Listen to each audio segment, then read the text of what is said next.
가지고 주님 앞에 예물을 드리신 성도님이 계십니다. 한경자 권사님, 주님 갑옷 솔기보다 못함을 깨닫게 하셔서 감사합니다. 하나님 자녀 위하여 기도합니다. 아들 딸 축복하여 주옵소서. 공의로운 해가 떠올라서 치료하는 광선을 성령의 불로 해같이 빛나게 하옵소서. 축복하여 주옵소서. 아멘. 우리 인생이 갑옷 솔기와 같이 연약하지만 주님 오늘도 새벽에 의지함으로 나오게 하셨습니다. 오늘 저희들 의지하여서 기도하는 모든 기도의 제목 가운데 주가 들으시고 일하여 주실 줄로 믿습니다. 아멘. 기도합니다. 은혜의 주님, 이 땅을 살아가는 동안 진실로 저희들이 갑옷이 아니라 갑옷 솔기와 같이 연약한 인생들임을 깨닫게 하시니 감사합니다. 그리하여서 오늘도 하루의 가장 처음 시간 저희의 연약함을 알기에 주님을 의지함으로 나왔습니다.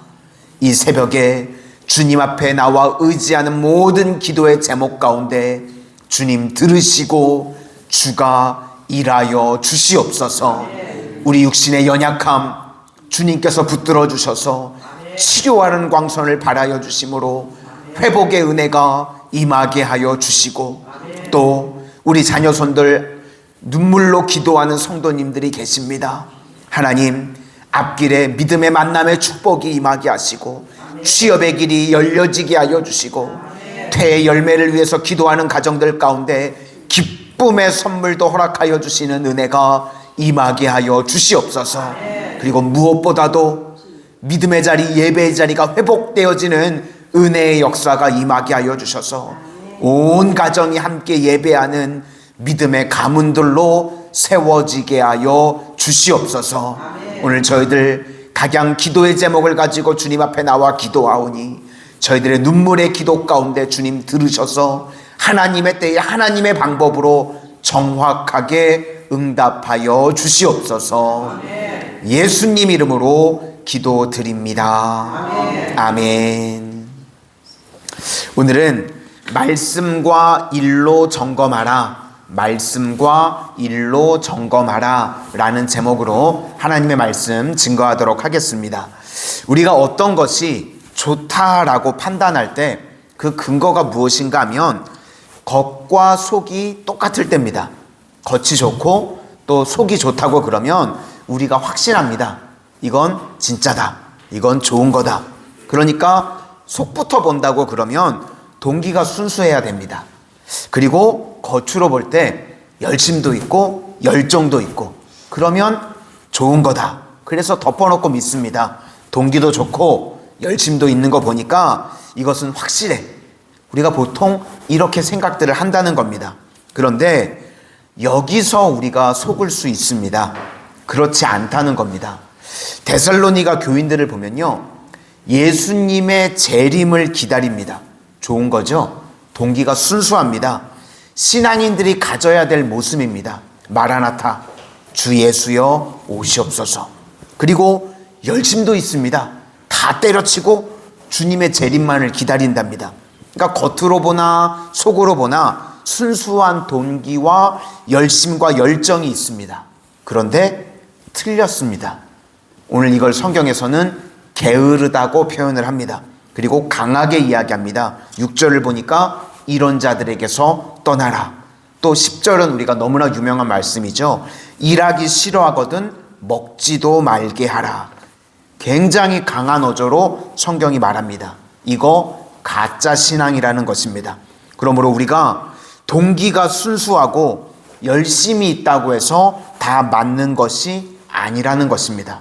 그러면 뭐로 점검해야 하는가? 이것은 이 문제뿐만 아니라요, 우리 신앙의 전반에 있어서 점검해야 하는 리티머스 시험지라고 생각을 합니다. 두 가지인데 말씀으로 점검해야 되고 또 일로 점검해야 된다는 것입니다. 그래서 정말 좋은 교회는요, 말씀이 살아있는 교회입니다. 말씀이, 하나님의 진실한 말씀이 계속 선포되어지면요, 결국 가짜는 다 깨어지고 떠나게 되어 있습니다. 또 하나는 일하는 교회입니다. 일하다 보면 허상, 탁상 공농하는 허상들은 다 깨지게 된다는 겁니다. 차례대로 살펴보겠습니다. 먼저 순수한 동기와 열심이 있다고 할지라도 반드시 말씀으로 점검해야 된다. 이게 첫 번째입니다. 우리 6절을 다 같이 한번 보시도록 하겠습니다. 6절입니다. 시작. 형제들아, 우리 주 예수 그리스도의 이름으로 너희를 명하노니 게으르게 행하고 우리에게서 받은 전통대로 행하지 아니하는 모든 형제에게서 떠나라. 여기 보시면 우리에게서 받은 전통이라고 되어 있는데 이게 그냥 대대로 내려왔던 그런 전통이 아니라 티칭이라는 겁니다. 그러니까 우리에게서 받은 가르침, 우리에게서 받은 말씀입니다. 그런데 말씀과 다르게 엉뚱하게 행하는 자들, 그런 사람들로부터 떠나라. 그러니까 우리의 신앙이 항상 말씀으로 점검을 받으라는 겁니다. 지금도 신앙생활 오래 하고 예수 오래 믿었다 그러는데요, 엉뚱한 소리 하는 사람들이 있습니다. 말씀을 떠났기 때문에, 믿음 흔들리는 사람들 보면 말씀을 떠났기 때문에 그럽니다. 그래서 오늘 사도 바울도요, 명확히 말하고 있습니다. 우리에게서 받은 말씀을 떠난 자들을 경계하라라는 겁니다. 사사시대와 똑같죠. 자기 소견에 옳은 대로 행하면 안 되고요, 우리는 말씀대로 살아야 할 줄로 믿습니다. 그래서요, 맨날 싸우는 교회들 있죠. 그 교회들 잘 보시면요, 말씀 가지고 싸우지 않습니다. 그죠? 교회들 싸울 때요, 말씀 가지고 싸우지 않고 자기 견해를 가지고 싸웁니다. 이거 이렇게 해야 될 것 같은데, 내 생각에는 이게 맞는 것 같은데, 그런 견해들로 싸웁니다. 100명이면요 100사람 생각이 다 다릅니다. 그렇죠? 사람마다요 생각이 다 다릅니다. 그러니까 교회가 말씀으로 가지 않으면요 반드시 마지막은 파국을 맞이하게 됩니다. 결국은 견해로 부딪히니까요 다 흩어지게 되고 깨지게 된다는 겁니다. 그래서 우리 교회는요 인본주의를 거부해야 됩니다. 인본주의자들을 보면요 가난한 사람들, 병든 사람들, 연약한 사람들 다 동정합니다. 인본주의자들 순수한 동기, 그거 누가 의심하겠습니까? 또 그런 사람들 보면요 되게 열심도 있습니다. 막 시위도 나가고요, 자기 희생도 하고. 그런데 문제가 무엇인가? 자기 생각입니다. 말씀이 아닙니다. 그래서 결국 교회가 인본주의적인 사고로 가게 되면 반드시 깨어지고 흩어지게 되어 있습니다. 우리 교회는요 신본주의가 된다는 것이 무엇인가? 말씀이 기준이 되는 겁니다. 날마다 말씀의 비단에 거하는 우리 교회, 우리 성도님들이 다 되시기를 소망합니다. 또 한 가지는 일이라는 것입니다. 우리에게 일이라는 것이 진짜로 가는 길이라는 겁니다. 어떤 사람들이요 요즘 많이 그러죠. 젊었을 때 돈 왕창 벌어가지고 나는 놀고 먹는 게 꿈이고 소원이라고 말하는 사람들이 있습니다. 그거요 좋은 것 같은데요 축복이 아닙니다. 일하는 게 축복이라는 겁니다. 우리도 어제 열심히 사역했더니 기쁘시지 않던가요? 저만 기뻤나요? 너무 기쁘던데요. 에덴 동산에서도요 일을 했습니다. 일은 저주가 아니라요 일 자체는 축복입니다. 저주가 있기 이전에 이미 창세기 2장 15절에 여호와 하나님이 그 사람을 이끌어 에덴 동산에 두어 그것을 경작하게 하며 지키게 하시고, 범죄하기 이전에 이미 경작하는 일들이 있었습니다. 그리고 요한복음 5장 17절 말씀을 보니까 하나님이 일하시니 예수님께서 나도 일한다 라고 말씀하십니다. 그러니까요 일 자체란 거는, 일은 축복입니다. 우리가 교회에서도요 아무런 사명도 없고 세상에서도 아무런 일도 없이 그냥 있다 그러면 그건 저주지 복이 아니라는 것입니다. 그러니까 우리가 삶의 현장 속에서 우리가 일을 하면 하나님께서 그때그때 필요한 은혜와 복을 부어주신다는 것입니다. 그래서 우리가 일을 안 하게 되면요 독이 나옵니다. 저는 개인적으로 새벽에 이렇게 우리 앞에 앉아 계시는 우리 권사님들 계시잖아요. 모습이 너무 아름답습니다. 교회 안에서 이렇게 사명 감당하시는 모습들 보면요, 저는 우리 교회 온 성도님들이 배워야 될 모습이라고 생각합니다. 새벽에 기도의 사명 감당하시느라고 이렇게 나오시는 모습이요, 정말 아름답습니다. 그런데 사명 감당하지 않고 일하지 않으면요, 어떤 일이 벌어지는가? 독이 나오게 된다는 겁니다. 독이 나오면 일의 반대말이요, 참견입니다.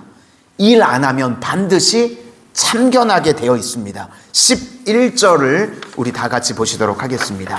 11절입니다. 시작. 우리가 들은즉 너희 가운데 게으르게 행하여 도무지 일하지 아니하고 일을 만들기만 하는 자들이 있다 하니. 그러니까 자기가 일을 안 하고 남에게 참견하면서 정죄하고 또 자기 뜻 강요하고 이렇게 된다는 겁니다. 그런데 자기에게 맡겨진 일들을 감당하면요, 참견할 시간이 없습니다. 그렇죠? 그러니까 빈둥빈둥 노니까 참견하게 되는 겁니다. 사무엘하 11장에 보시면 다윗도요, 열심히 사명 감당할 때는요, 범죄할 시간도 없었습니다. 그런데 다른 사람들 다 전쟁 내보내고 빈둥빈둥 낮잠 자다가 옥상에 올라갔다가, 그죠? 남의 여자 목욕하는 걸 왜 참견을 합니까? 그죠? 잘 씻겠지. 참견하다가 죄를 범하게 됐습니다. 우리가요, 많은 순간 그렇다는 것입니다. 남의 일에 참견하다가 그것이 정죄가 되고요, 남의 일에 참견하다가 그것이 내가 죄 짓는 일이 된다는 겁니다. 그래서 무너지게 된다는 겁니다. 그러므로 우리 성도님들은요, 남의 사역이나 남의 일 참견하지 말고 우리에게 주어진 사명, 우리에게 주어진 일들을 신신하게 감당하는 믿음의 백성들 다 되시기를 주의 이름으로 축원합니다. 기도하겠습니다. 은혜의 주님, 날마다 우리 교회와 우리 성도님들은 말씀이 기준이 되고 말씀의 빛 안에 걸어가는 우리 모든 성도님들 되게 하여 주시고, 또 저희들 다른 사람 바라보고 참견하고 정죄하는 그런 잘못된 신앙이 아니라 각자에게 주어진 사명 바라보고 푯대를 향하여 나아가는 믿음의 신실한 백성들 되게 하여 주시옵소서. 오늘도 저희들 각자의 여러 가지 기도의 제목을 가지고 은혜의 보좌 앞에 담대히 나왔습니다. 주님 앞에 기도할 때 주님 들으시고 응답하여 주셔서 이것이 나의 간증이라고 고백할 수 있는 우리 성도님들의 체험이 넘쳐나는 역사가 임하게 하여 주시옵소서. 예수님 이름으로 기도드립니다. 아멘.